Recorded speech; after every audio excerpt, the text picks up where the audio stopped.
തിരുവനന്തപുരത്തേക്ക് പോവുകയാണ്. പാളയം പള്ളിയിൽ ആഘോഷങ്ങൾ നടക്കുകയാണ്. ഒപ്പം തന്നെ പ്രാർത്ഥനാ ചടങ്ങുകൾ പുരോഗമിക്കുന്നു. റിനു ശ്രീധർ ചേരുന്നുണ്ട്. റിനു, പ്രാർത്ഥനാ ചടങ്ങുകൾ എവിടെ എത്തി നിൽക്കുന്നു? പ്രധാനമായും പ്രാദേശിക മേഖലകളിൽ അടക്കം വലിയ ആഘോഷ പരിപാടികളാണ് ക്രിസ്മസിനെ വരവേൽക്കുവാൻ വേണ്ടി നടത്തുന്നത്. ചെറിയ ദേവാലയങ്ങൾ മുതൽ പ്രധാന ദേവാലയങ്ങൾ വരെ വലിയ ആഘോഷമാക്കി മാറ്റുന്നത് തന്നെ നമുക്ക് പറയാം.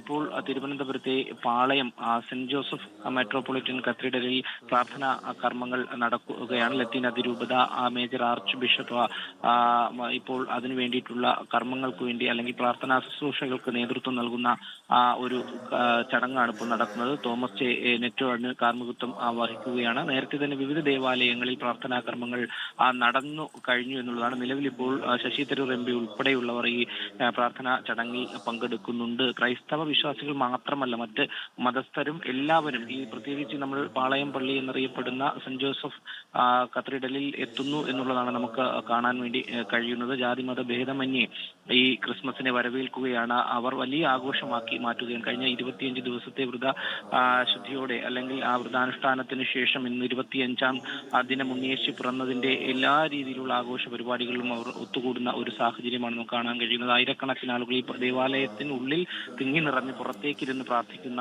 ആ ഒരു കാഴ്ചയാണ് നമുക്ക് കാണാൻ വേണ്ടി കഴിയുന്നത്. കുടുംബങ്ങളിൽ നിന്ന് മുതിർന്നവർ ഉൾപ്പെടെ കൊച്ചുകുട്ടികൾ ഉൾപ്പെടെ നേരത്തെ തന്നെ ഇവിടെ എത്തി ഇടം പിടിച്ച് പ്രാർത്ഥനാ കർമ്മങ്ങൾക്ക് വേണ്ടി നേതൃത്വം നൽകുന്നതെല്ലാം കണ്ടു വീക്ഷിച്ച് നിൽക്കുന്ന ഒരു കാഴ്ചയാണ് നമുക്ക് വേണ്ടി ഇവിടെ നിന്ന് കാണാൻ വേണ്ടി കഴിയുന്നത്.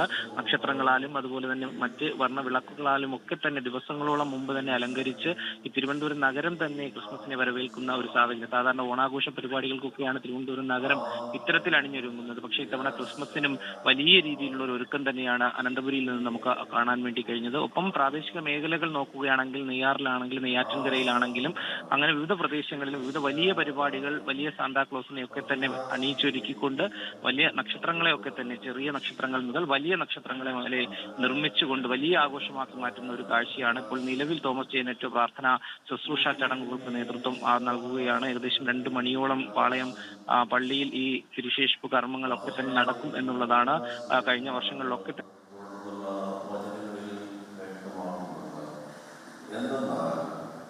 നമുക്ക് ഒരു ശിശു ജനിച്ചിരിക്കുന്നു, നമുക്ക് ഒരു പുത്രൻ നൽകപ്പെട്ടിരിക്കുന്നു.